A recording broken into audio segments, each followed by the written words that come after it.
Jill Biden on what was Marine One, now renamed because he is no longer the president after 50 years in politics and after 4 years as president, certainly 8 years as vice president to Barack Obama, longtime member of the Senate. And you have to wonder, Mary Jordan, if Marine One will fly over the White House one more time as Ronald Reagan began with former First Lady Nancy Reagan all those years ago.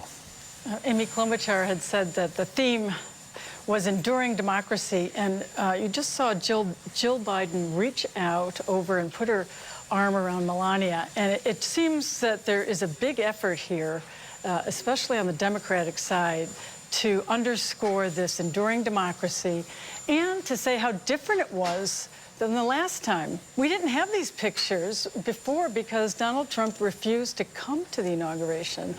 He left early in the morning. He would not go over to the White House. And so here is where the Democrats, even though they couldn't give the speech, are through these little things that actually mean something to people about enduring democracy. Terry Moran, what do you think this moment it's impossible to know, but must feel like for a man who served Washington his whole adult life? He was obviously a very young man when he arrived there as a senator. He had just, lost his wife and his baby girl. His two sons survived, and then Jill Biden, he would later find, and she would be a mother to those two boys, and then they would have a daughter of their own. Now leaving Washington for the final time, at least in a political role. Yeah, it's the end of a political journey like few others in American history. Half a century in American politics, finally at the end, reaching what he had wanted for so long. First time I ever covered him was in 1987-88 when he ran for president way back then. And now leaving not personally defeated, but he had to give up what he had tried to have for so long. And knowing Joe Biden, though, he finds a way to make himself right with his own decisions, for better or worse. He's pardoned his family members today. He is a person of very devout faith, and I think he clears his own conscience to his own satisfaction. I think he's at peace, is what I'm saying, with this moment and with the long career that he gave to this country.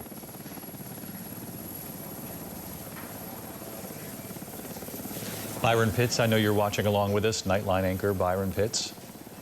David, to pick up on Terry's thought, I look at this image and I think of the book of Ecclesiastes. There's a time for all seasons. This image reminds us the political season for Joe Biden is over, and it is a new season for Donald Trump. We're also reminded today, David, that elections have consequences. President Trump's speech, for many, was filled with hope. For others, it was filled with hammers. For Americans who believe that we should be colorblind, this was a good day. For Americans who believe America should be color brave, a difficult day. And David, during his speech, President Trump acknowledged Martin Luther King, who would be 96 years old today.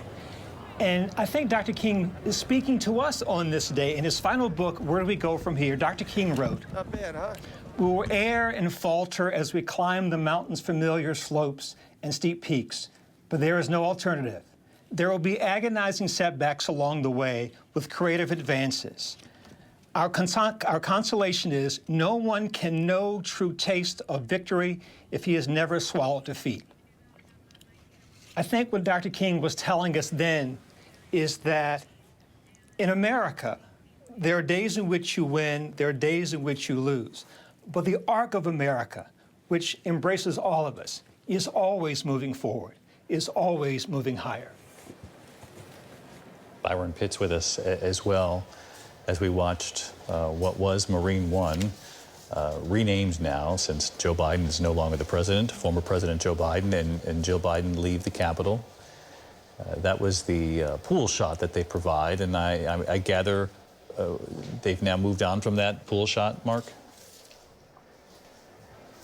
And now as tradition has it now, Ronald Reagan had famously asked for one last loop around for the White House. Nancy Reagan famously wrote in her memoir that he leaned over and said, "There's our little bungalow." So you just have to wonder, Lindsay, if they're going to take one last trip. And now we have the shot again. And to your point, David, wondering, and we may never know, the potential relief that he feels on this day. This is a guy who in recent years has had to be so careful of every step, literally and figuratively, as people wondered if he'd trip up the steps, you know, going aboard Air Force One. This is somebody who's been dogged now, at least for the last year, about his mental fitness and his capacity to be able to run this nation. And so you'd imagine there's a bittersweet sense, perhaps more bitter than sweet, though, for Joe Biden today. Yeah, difficult to leave Washington knowing that he was not able to get the Democrats over the finish line for a second term, whether he could serve the entire 4 years of that term or not. He has said in recent days that he wished that he had communicated his achievements in a way that the American people would have received. And he took the blame for that, for not communicating that better. He does hand over to the incoming president, President Trump, an economy that is rebounding. You know, inflation has come down, though the American people still feel higher prices, and that is a very real thing. The stock market having a very good year, and it'll be on Donald Trump now to keep that going. He stepped in 6 months before the election on the border, and many, even within the Democratic Party, say, had we just done that sooner, you know, perhaps part of the equation would have been different heading into that campaign season. And of course, the very big question here is just the age itself. Sometimes you can't outrun age, and that was on full display, Mary Bruce, in that first debate. You know, President Biden, the outgoing former President Biden, I guess we have to get used to saying, talked about how he wasn't feeling well that night. He had a cold. But we also know that, you know, age catches up to you in what is a very stressful job in the White House. We also know that Donald Trump now enters the White House slightly older than what Joe Biden was when he arrived at the White House. Yeah, and that inevitable march of time is something that none of us can beat, despite Joe Biden and his campaign's best efforts. It does appear, I think, based on my knowledge of Washington geography, that he is making that flyover there of the White House. You know, and the Capitol. And the Capitol, where yes. he spent so much of his career. And I was going to say, it is remarkable when you think about, you know, his more than 50 years in public service, more than 3 decades in his beloved Senate. You could argue that he always considered himself a senator first. He also spent over 3 decades trying to get to the White House. To only spend 1 term there has got to be something he grapples with. He has argued in recent days, as you noted, that, you know, so many of his accomplishments may not be felt by the American people just yet, but he said he's planted the seeds, you know, mentioning the Inflation Reduction Act, the infrastructure, the bipartisan infrastructure bill. And he really did leave with that parting message about the need for Americans to protect American democracy, arguing that it's now in Americans' hands, that his legacy and his work, that it is up to Americans to carry that forward, because he, of course, is not getting the opportunity to finish the job. That was his campaign slogan, and of course neither is Kamala Harris. But as he makes that flyover, you have to wonder if the Washington that he devoted his life to, if he feels like he no longer recognizes. Let's go to Kira Phillips. Mary Bruce, thank you. Kira, you're in the overflow room. I know where the incoming President Trump, has now arrived. What do you see? What do you hear? That is right. Well, people are starting to cheer right now. You can see there the Speaker of the House as the President of the United States is working his way down the steps right now. The First Lady by his side. You know, you think of this presidential inauguration, David, it's here come the cheers. It's a rite of passage. It's about a peaceful transfer of power. And what a stark difference compared to 4 years ago here in this building. It's very quiet right now as they're working their way down the steps, but I can tell you 4 years ago, he was denying the election results. There was an insurrection. And now you have a peaceful transfer of power where his fans and supporters are here shouting USA. It's gone quiet once again as he approaches the stage. You know, I had a chance to meet with him recently. We spent more than an hour together. Much of what we heard in that inauguration speech is what he told me, that he was going to move at lightning speed. And lightning speed is what we are seeing. You know, Biden set a record on his first day, David, 15 executive orders. The president saying he's talking about 200 executive orders, closing the border, mass deportations, reinstating travel bans, reversing Biden's climate policies.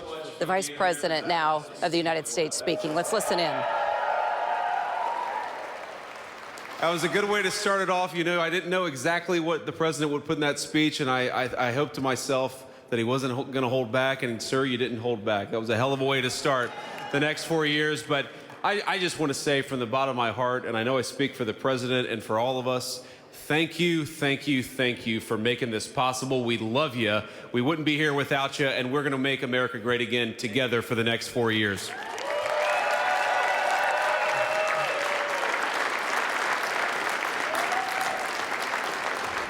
And the last thing I'll say is, you know, having stood outside for about 5 minutes to wave goodbye to the Bidens, thank God we moved that thing indoors, because it was a beautiful ceremony and it was cold as hell outside.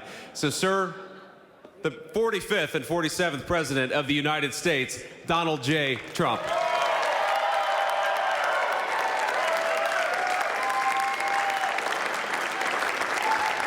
No, he's right. I said, oh, look at this beautiful sunny day. We blew it. And then I went outside and we were freezing. You would have been very unhappy. The sun was very deceptive, I will tell you. It is cold out. And I'm sort of saying, you know, that was so beautiful today. Maybe they should do it there every 4 years. Does that make sense? I don't know. Because, you know, the outdoor thing is really good, but it gets a little cold around this time of the year, as some people have noticed. And a lot of times they suffer through it. There was no suffering in that room. It was 72 degrees. It was perfect with the best acoustics I think I've ever heard in a room. This is not so bad either. But I just want to say, you're a younger, far more beautiful audience that I just spoke to. And I want to keep it off the record. I want to keep that off the record. Because I don't want to have all those big shots up there. I don't want to think you're more powerful than them, you look better than them, and I love you. Now, we just had a great time. We just had a great day. This was amazing. You know, when you think we took a journey, I mentioned in the speech, a lot of people said that was not a journey that was possible, and it was indeed possible. I didn't really know too much about what they were saying when they said that, but a lot of people felt it, and we hooked up with J.D. very early. I watched J.D. over a period of time. I endorsed him in Ohio. He was a great senator, and very, very smart. The only one smarter than him was his wife. That was, I would have chosen her, but somehow the line of succession didn't work that way, right? But now she's great, and he's great. This is a great, beautiful couple, and unbelievable career. I just said to him, you are very upwardly mobile, because he hasn't been doing it that long, but he picked it up so quickly. Remember, the first week was a little bit like the fake news was hitting him really hard. And I said, ooh, this may be tough, but after that, it was smooth sailing for him. He took on everybody. He took on the meanest. I don't want to use the word corrupt because we're into a new system, so let's wait till the corruption begins, because it will. But he took on some pretty mean people, and he handled it well. I want to also congratulate Mike Johnson for the job that he's doing.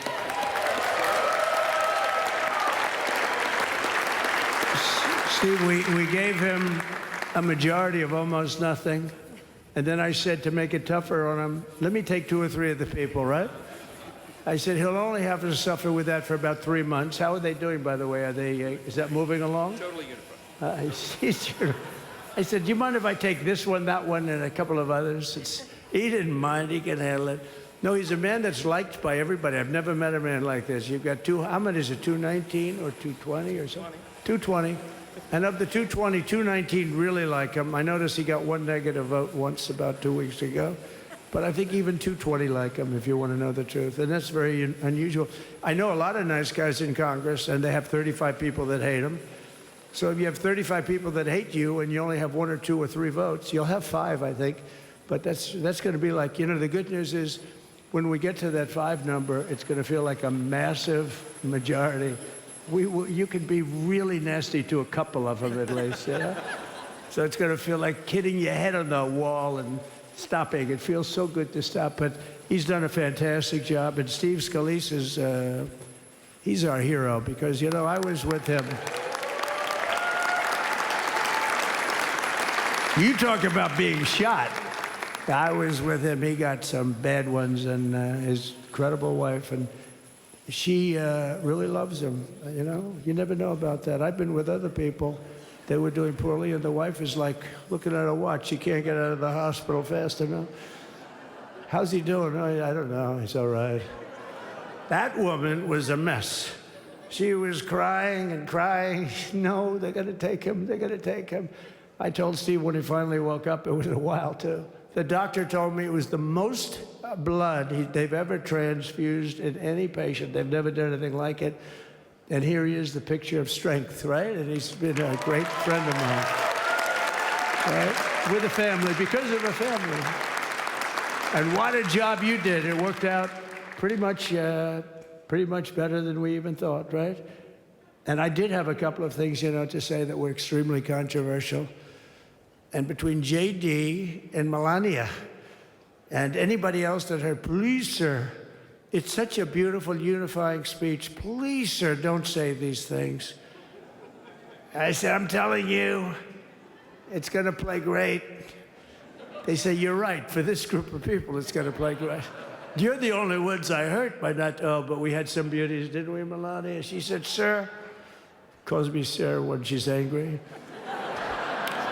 No, I'm only kidding. I better say I'm only kidding, or the press is going to pick that one up loud and clear.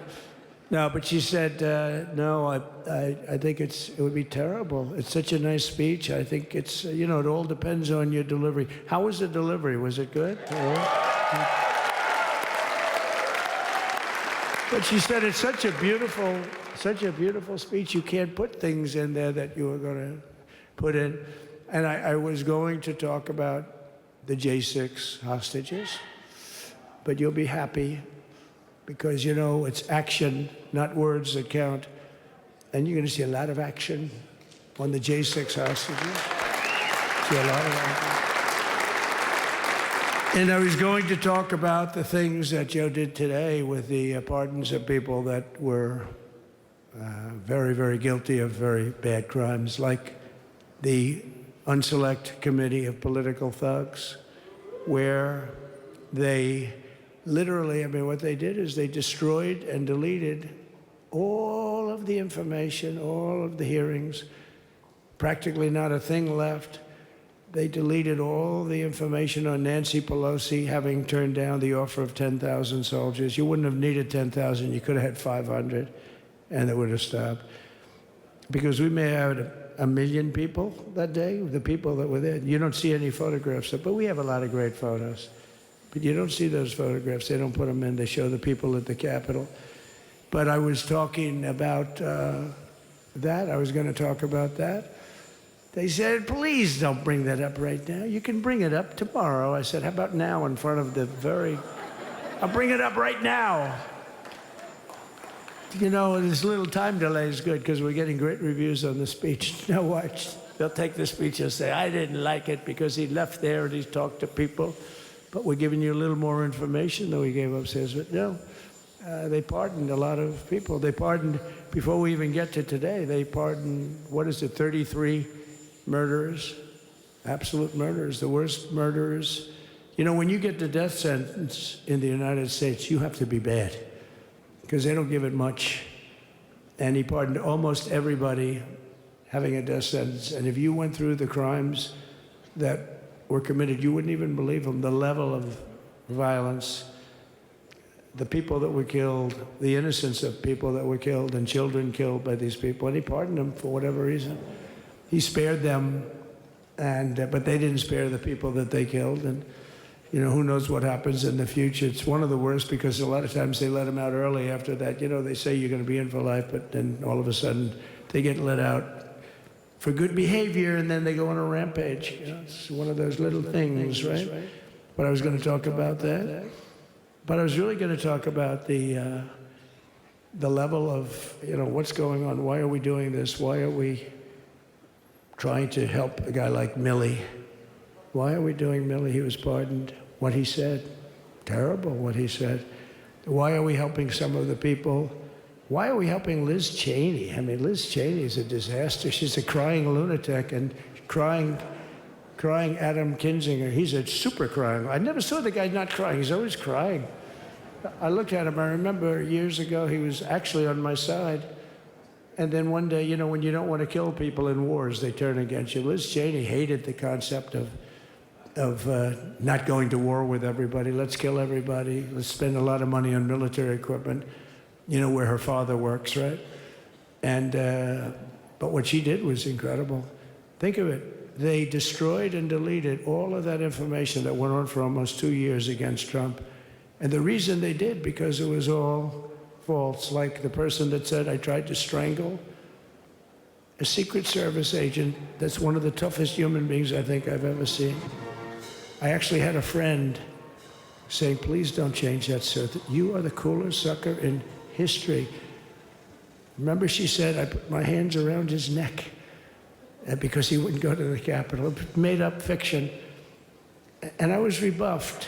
And the guy on the right is a massive weightlifter, probably stronger than me. Do you think he's stronger than me, honey? You know who I'm talking about. Possibly stronger than me. Slightly younger than me, like, I won't say how many years because I don't want to talk about that, but a lot of years. But I had a friend that said, why are you disputing that story? That's the coolest story I've ever heard. That I would attack a karate champion, get slightly rebuffed, and then throw my arms around a guy with a neck about this big. Even though there are bars, there are bars, you can't really do that anyway. So I wanted to talk about that. But all of that stuff got deleted. And the reason it got deleted is they were all caught in lies. Secret Service testified, and they said it didn't happen. Actually, the two guys were very embarrassed. They're suffering because their friends are saying, did Trump really do that to you? But they gained a whole new respect for me. But it was just make-believe stuff, and there were a lot of make-believe stories made up.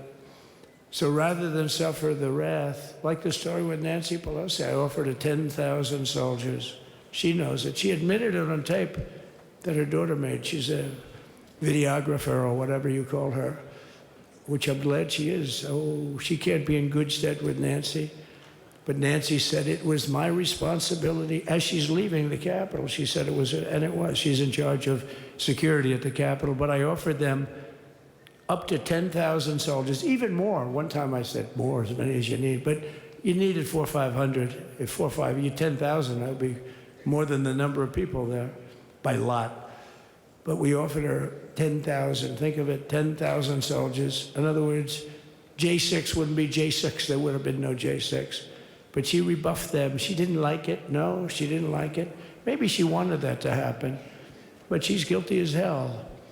And now we would have to go through the process because they destroyed all evidence. They deleted everything. There's virtually nothing left. The other fake story and so many other fake stories. And many people came out on our side. And those people now would got to find them. There's nothing left. So that's a criminal offense. If that were a civil case, it would be a criminal offense. If that happened civilly where you did that, it would be a criminal offense. So I decided I'm not going to make this speech complicated. I'm going to make it beautiful. I'm going to make it a unifying speech. And then when they said we have a group of people that are serious Trump fans, I said, this is the time to tell those stories.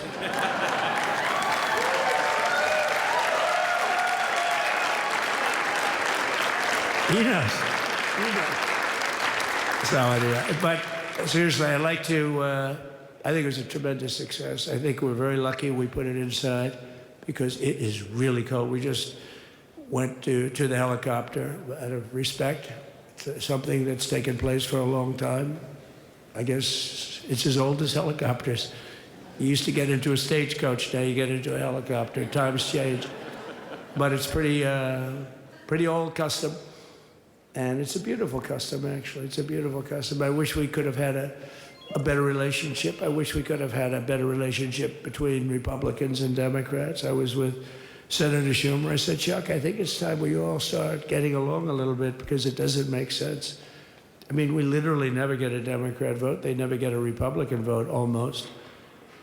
And although there is a bill coming up very shortly that we have a lot of Democrat votes, right? It's going to be a very beautiful bill. We're going to have a deciding, I would say, within a week or so, I think. And it's going to be a very good bill.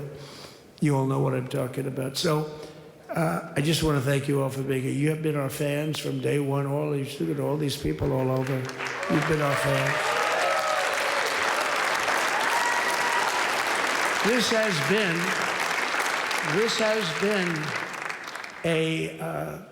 there's never been anything like it. There's never been anything like it. This has been a movement like no movement ever in history for probably any country, let alone this country. You know, if somebody's running for president, and if they go out and they announce they're going to Arizona, they're going to Nevada, they're going to someplace, if you have 200 or 300 people, that would be standard. Ronald Reagan would go out. I mean, outside of the last couple of days where people get a little excited, but even then you have a couple of thousand people. But if you're going to go someplace, any place, any one of the swing states, any one of the other states, I mean, how about the non-swing states? We won Alabama by 48 points. We won Tennessee by massive numbers. Wyoming, we won by numbers that are, nobody's ever seen numbers like that. And, you know, places like California, we did great, but when they send out like 38 million ballots, nobody knows where the hell they're sending them, and then they come pouring back, the whole thing. You know, they passed a law in California that if you work in an election bureau and if you so much as ask for a voter ID, if you say, sir, ma'am, could I please look at your voter ID? They have the right to put you in jail. You're a criminal. Can you believe that? There's only one reason that happens. They want to cheat. So they had it where voter ID wasn't accepted. But now if you even ask for it, this is seriously a bill that was just signed, passed in their legislature, and it was signed. And I think when we get things cleaned up and we get back to a little bit of normalcy, I'm going to ask the Speaker to really get involved, because I think we would have won the state of California, because, you know, if you look at my numbers with Hispanic, we're at 56%. And we won the Texas border that had never been won. As the governor said, he's doing a good job, the governor, by the way, of Texas. But as the governor said, it hasn't, oh, did I get lucky? Did I get lucky? Supposing I said, you know, he's not here, but the governor of Texas has done a terrible job. Wow, look at you. You mean we couldn't get you up in the front row? I'll tell you.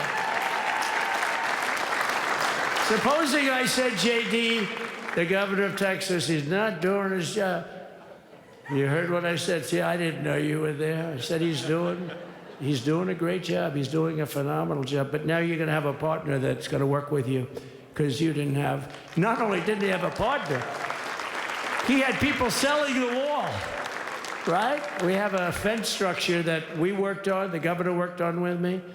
And I didn't love it, to be honest with you. I wanted a nice precast concrete, you know, 40, 50 feet high, like a beautiful, could have been a T-shape, Y-shape. I love construction. I wanted that sucker to go up maybe 50, 60 feet. It would have looked beautiful, a nice Y shape. And they said, the problem is, sir, they climbed that like a rabbit. I said, what do you mean? No way. And they brought some of these guys out. They climbed it like... And the other thing is you hit it with acid and the thing will disintegrate. You know, they have things for concrete. So they needed very hardened steel, very special steel. And then they needed 7,000-pound concrete inside that steel, you know, inside that steel. And then they have a rebar that's the toughest steel made. Very hard to cut. So this is why very little is cut. I mean, it's right. And then they put a anti-climb panel on top. I hated it. I said, it's so unattractive. And I said, why would that work? I don't believe it works. And I went to watch the Border Patrol, gave a display. We had actually 2 sets of climbers. The guys that climb up walls with drugs on their back, I mean, they got like 60, 70 pounds of drug, and they go as fast as you can walk. They go bip, bip, bip. or we have Mount Everest-type climbers. And honestly, the drug guys were much better. I couldn't believe it. The drug guys blew them away, right? But it's true, the anti-climb panel, they couldn't get around it. They just couldn't. When you didn't have it. So sometimes you sacrifice beauty for efficiency, and we did. So we built this wall, and we built over 500 miles of wall. That's why we had such good numbers. The famous chart that came down, very thankfully, the chart that came down on my right, Governor. Had I not looked over there, I'm not speaking right now. You might be speaking here. You want to know the truth? You, JD, and we've got a lot of great people in this party, but I got very lucky, but we had the best numbers we've ever had.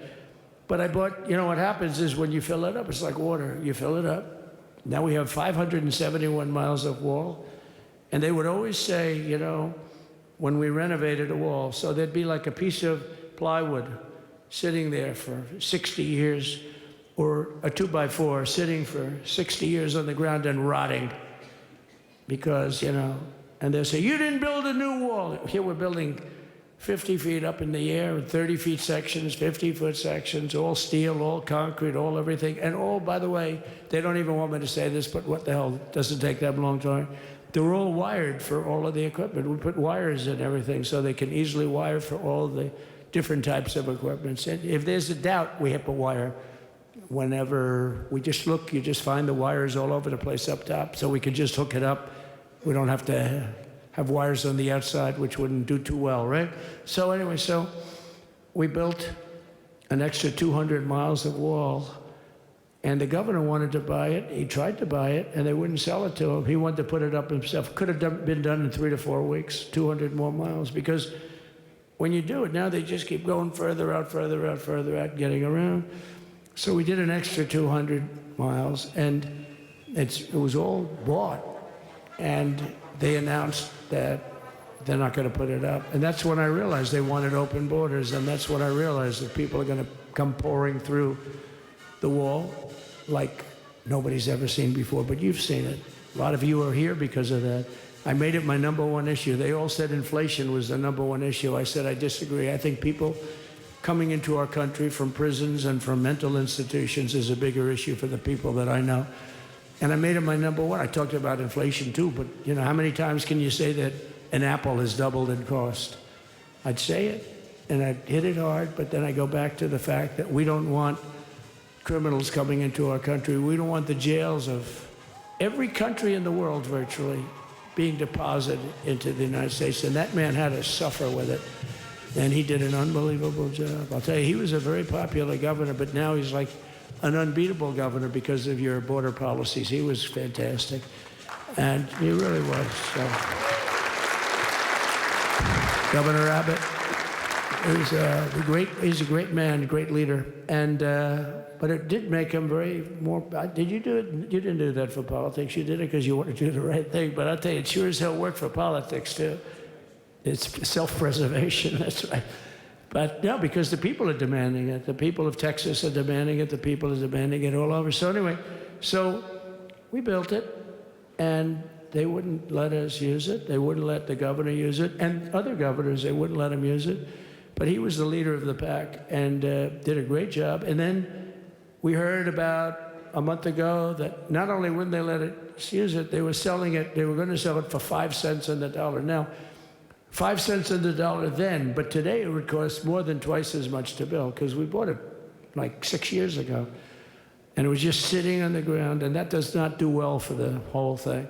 But it was just sitting on the ground, and I heard about it, and I called the governor, and I called a lot of people, your attorney general. And here's the story.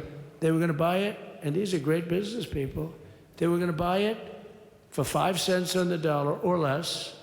And they were calling us up, we'll sell it to you for 200 cents on the dollar.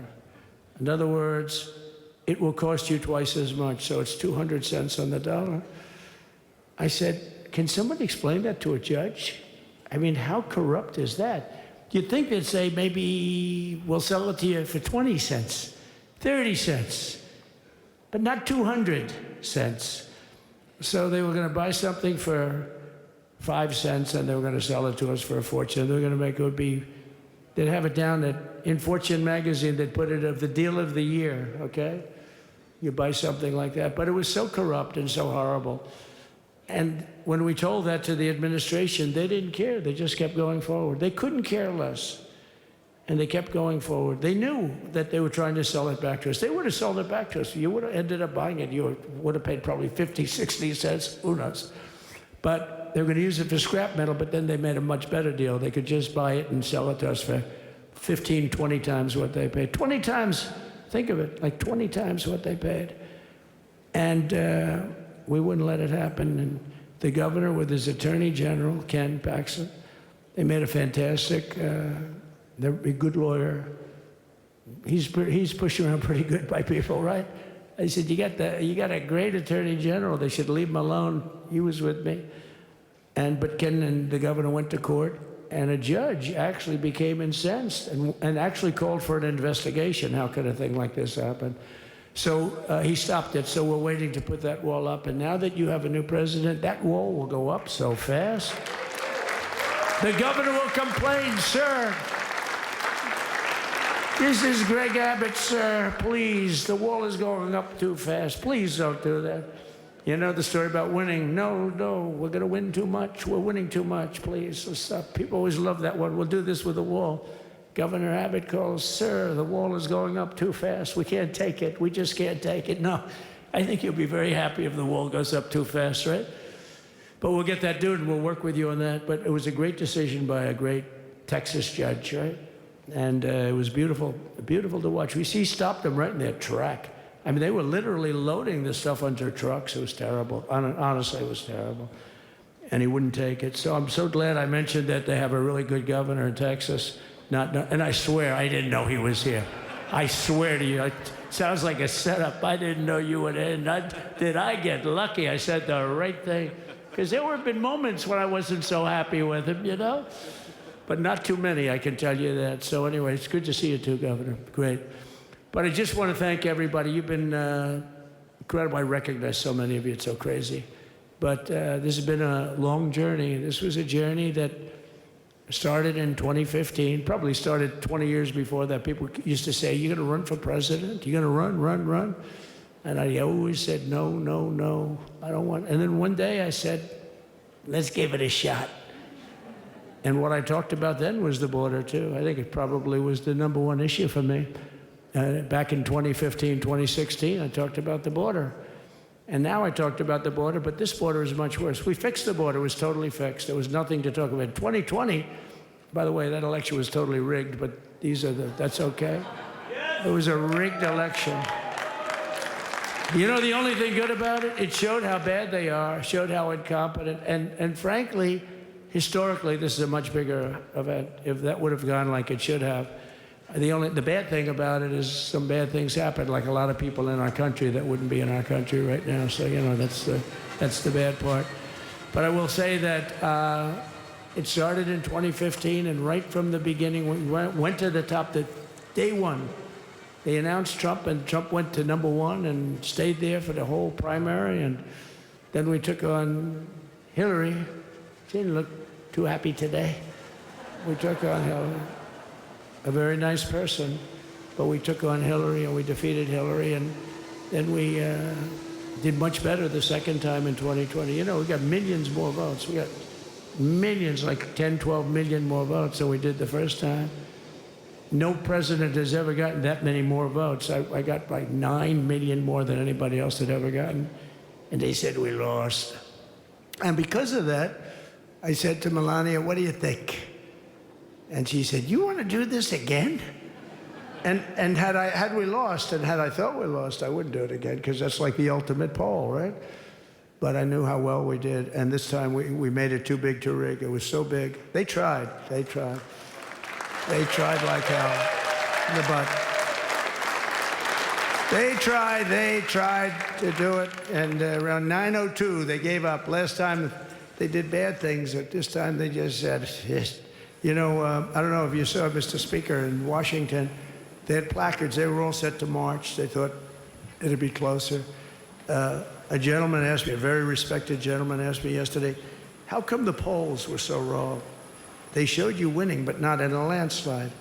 I said, because people that are true Trumpers are so angry at the whole polling system and at the writers, the fake news, that they don't want to talk to anybody. So when you call somebody from Trump, who are you voting for?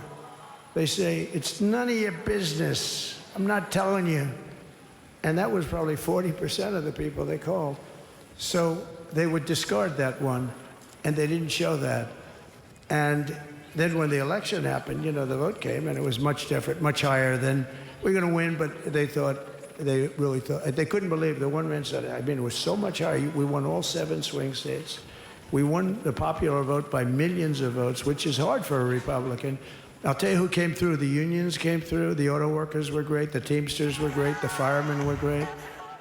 I think almost every union was great. The only one that weren't great, although Sean was great, and the Teamsters, Sean O'Brien, the head of the Teamsters, was fantastic. But generally speaking, the head of the union was against Trump, but the union would be with us for like 80, 85%. Look what we did with the auto workers in Michigan. Look what we did with the Teamsters. The Teamsters were unbelievable. They were a solid Democrat vote, and they voted for Trump. So we had a great experience. This has been, now we have to go to work and get it done, because we have to do something that's going to be great. We're going to turn our country around, and we're going to turn it around fast. And I think this was a better speech than the one I made upstairs, okay? I think this was better, JD. I think this was much better, and I got to see my friend. So, Governor, take care of yourself. You call me, we'll start working. You know what that means with him? He's going to be calling me tomorrow morning at about 6. And I said, how about next week? You call me and we're going to get it started real fast. We'll really help you a lot. You've done a fantastic job protecting something which is, it's not supposed to be for the states. And amazing job you've done. Thank you very much. And I want to thank everybody. And I have a First Lady who's been incredible. She's been incredible.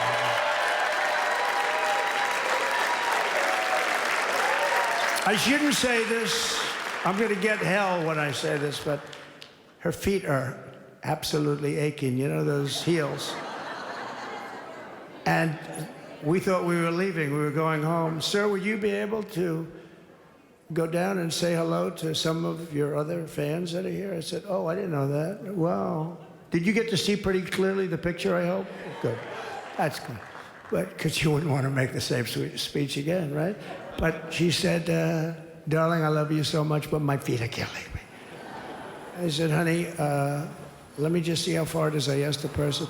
Oh, not that long, maybe 400 or 500 yards. That's 5 football fields. I said, can you make it? She said, we're going to make it no matter what. We're going to make it because we have to go. Right? Right?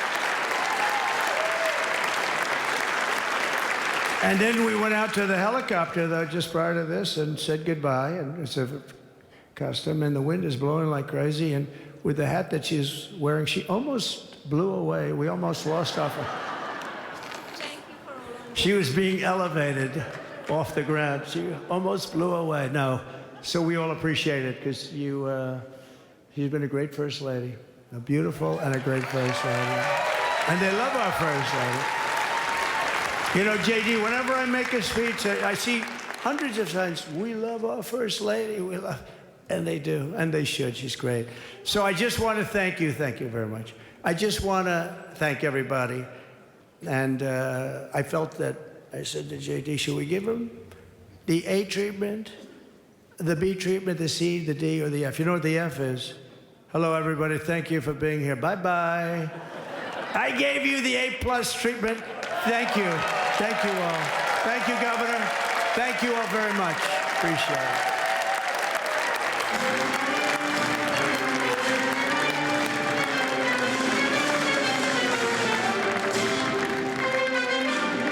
President Trump now having to